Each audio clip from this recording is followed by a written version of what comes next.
Hello everyone, hope you're doing well. Today we're back on the updates 1.95 dev server and it's time to have a look at a new Swedish ground vehicle. This is the STRV 1030 or the 1030 if you want to put it like that, and the reason why this is interesting is because it brings, at least to the tech tree in a way, as a premium, a new mechanic which we haven't seen before apart from on one of the gift vehicles from Operation Shipyard. Yes, it is of course the hull aiming mode mechanic, and that is going to be put onto the STRV 103 because it has this fixed 105mm. A lot of people thought and cogitated that the fact that the VT12 was added into the game meant that the STRV 103 wouldn't be too far behind, and lo and behold, the machine is here.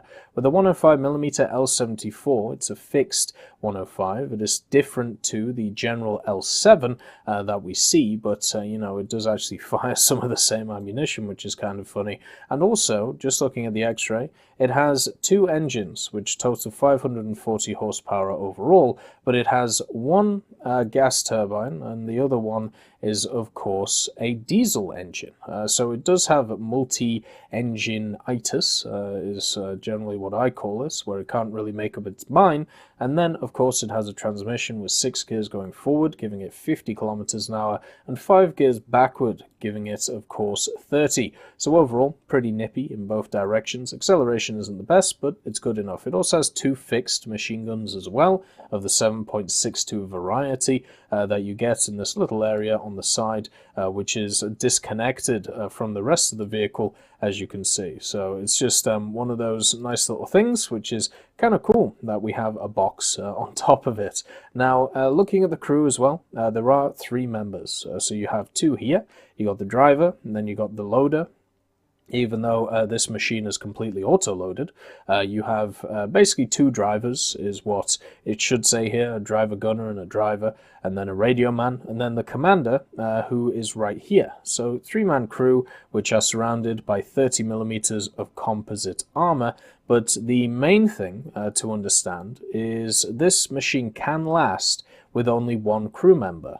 And that's because the STRV 103 is special in the way that one person from one position, namely the commander, can actually power this machine just by himself. He's able to drive, he's able to fire, he's able to aim, he's able to do everything from that one position. So instead of just knocking out these 2 men in a row, you're going to have to knock out all 3 to be able to crew knock out this vehicle. Or you could just shoot these huge amounts of ammunition, which is sat in the back here, in 2 ammunition loading bays. This machine takes 50 rounds of ammunition. There's no way you should take 50 rounds of ammunition, but it'll be interesting to see if you take 25 rounds, will it just load one side of it, or will it do half Cs, because of how the way the STRV works, where one side you have one type of ammo, and then the other side you have all the others.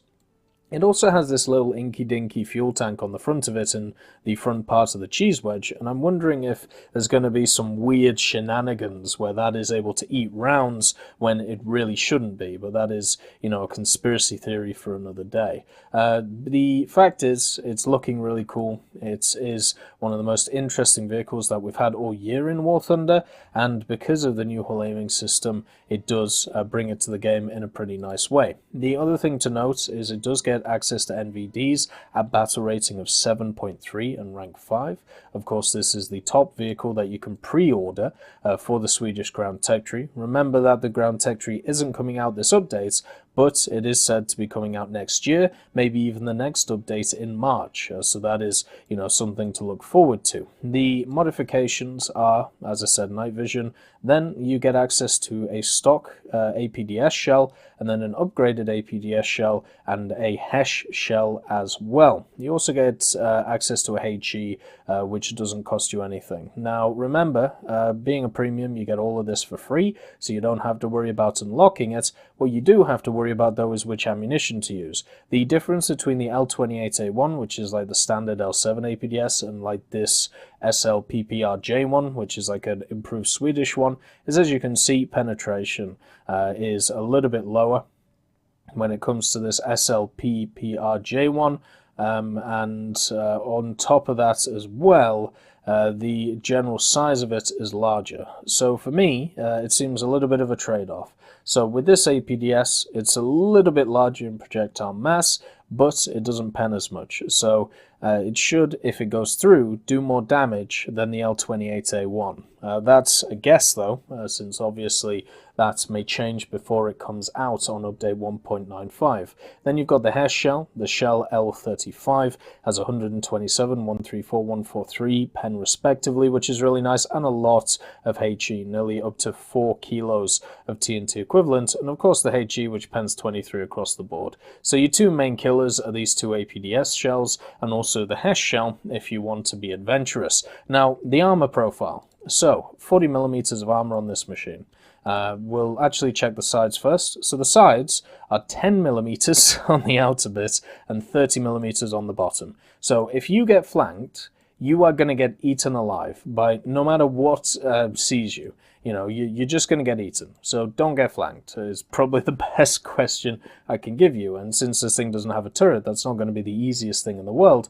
But still, it has 20mm on the back as well. It also has dual drive, so that's kind of nice. But on the front, we have 40mm worth of armor, which is sloped pretty well. You know, as you can see, constructural armored slope is 79 degrees and then 72 on the bottom. So if you shoot it from the front, you can actually get a decent angle of a bounce that, you know, you generally wouldn't get from other machines. So even though it's 40mm, the effective thickness is 185mm. Now, the problem with this is great and all, but you end up in a situation where, let's just bring something which has pretty much exactly the same ammunition as this, but also, you know, in slightly different ways. So something like, I suppose, the Centurion Action X.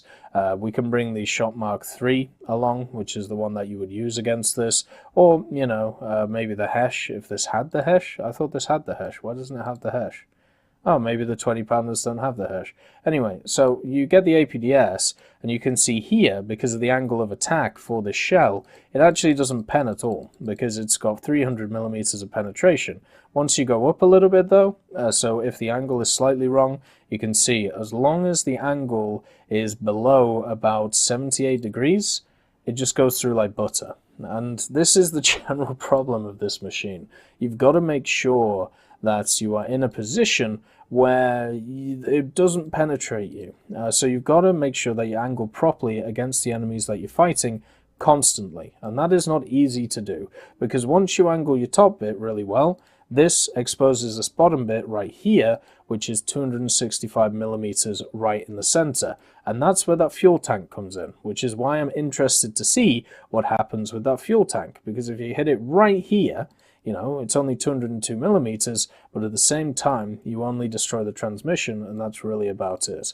Another machine to look at, which you probably face a lot, is the Leopard, right? The Leopard, of course, being a 7.7 vehicle at rank 5, this being 7.3, it's very much a vehicle that you're going to see. So Hesh-wise, Hesh should pretty much eat this thing alive, and it does. So finally, we found, you know, a real use for Hesh, and that is against these definite, you know, STRV 103 vehicles.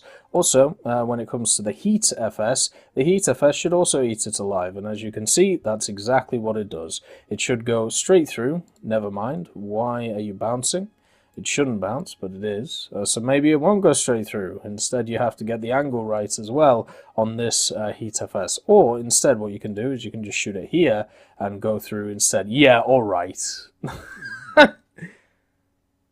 No, I'm not having that. That's not how that works. Or you could just shoot through there. So yeah, even with the Heat FS, you can see that it really depends on what angle that you go for. So you can bounce a lot of shells that, you know, you're not supposed to, but at the same time, the time you angle against something is you generally can't angle against everything when it comes to this vehicle. I find that absolutely insane that that is a bounce. But what is going on with that? Anyway, so yeah. That is the armor profile. You can see that you pretty much have to angle it to insanity to be really good with it, and I think it's definitely possible to do.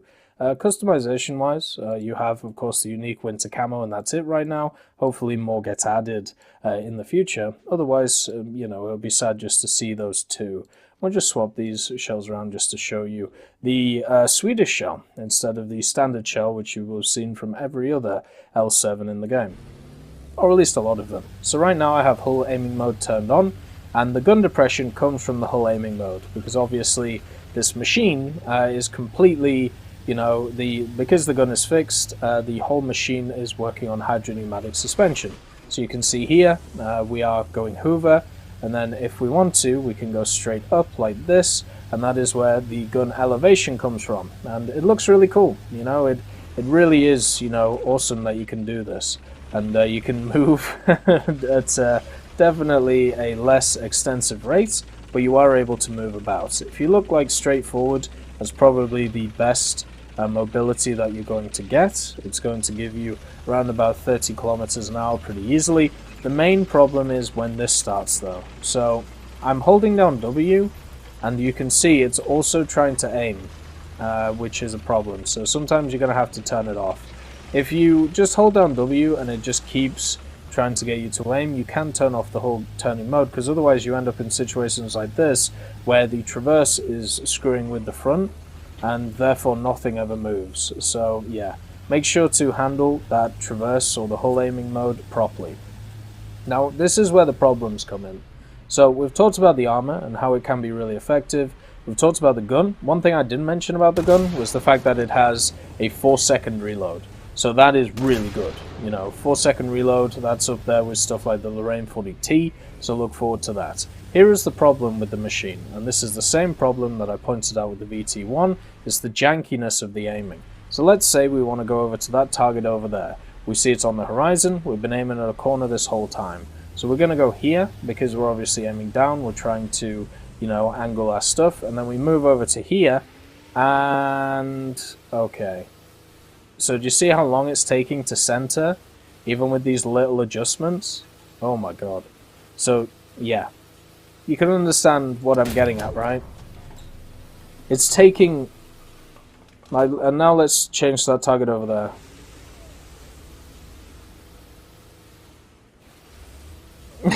there.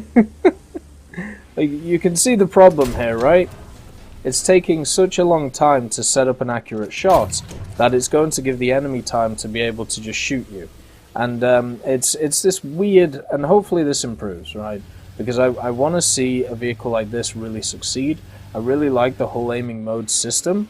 I just really don't like how when it's trying to center itself on a point, it takes a good 1 to 2 seconds to be able to do that, and you can see here that it just doesn't do it effectively. Yes, the gun is effective. The gun is a 105mm at 7.3. It's got good APDS towards it. It's got, you know, pretty much everything that it requires towards it. It is a very, very strong vehicle. And they've also... what the hell is going on with this? They've also, it seems like... I don't know why they've made it so the hull aiming mode happens when you have, you know, the accelerator done down. Normally that isn't something that happens, so yeah, that definitely is annoying as all hell. But the other thing as well is the driving position is really cool. It looks really nice. The commander's position as well is good, and also the camera is in a really nice position. Do you see how far it is behind this vehicle? It pretty much means that you have really good spatial awareness around the STRV, meaning that you can see what's going on. I just really wish that they would, you know, nail down this whole aiming mode so it isn't as wonky as it is. Just, oh my god, it won't stay still.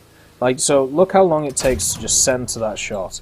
And if I just move again, we're looking at around about 2 seconds waiting for the machine to center itself. And that can't be, that is like basically life or death when it comes to machines like this.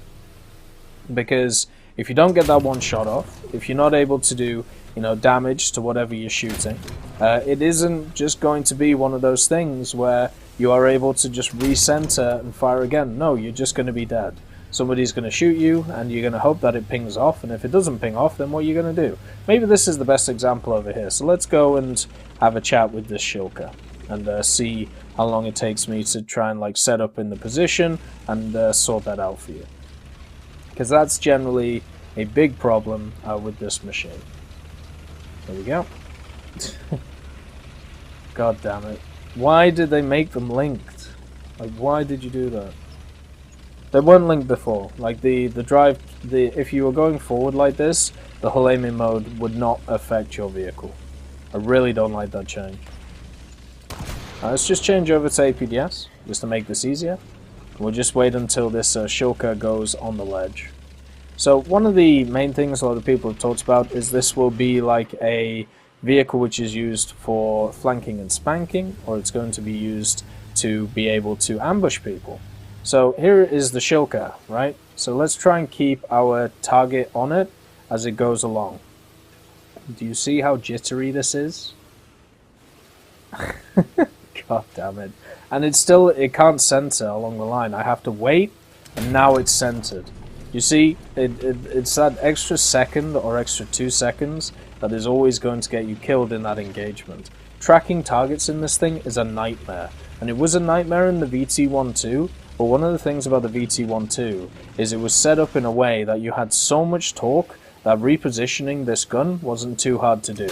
But now, on this machine, it is harder to do because you don't have the engine power to flip between that little glitchy area and get your gun centered on target in time. Hopefully they improve this mechanic. They do have a while to do it, at least, 3 months or so. So therefore, I am fine with its current, iteration, but just, buyer beware on that. I'm sure it will improve, but for right now, it's not great. I hope you all have a wonderful day, and I'll see you next time.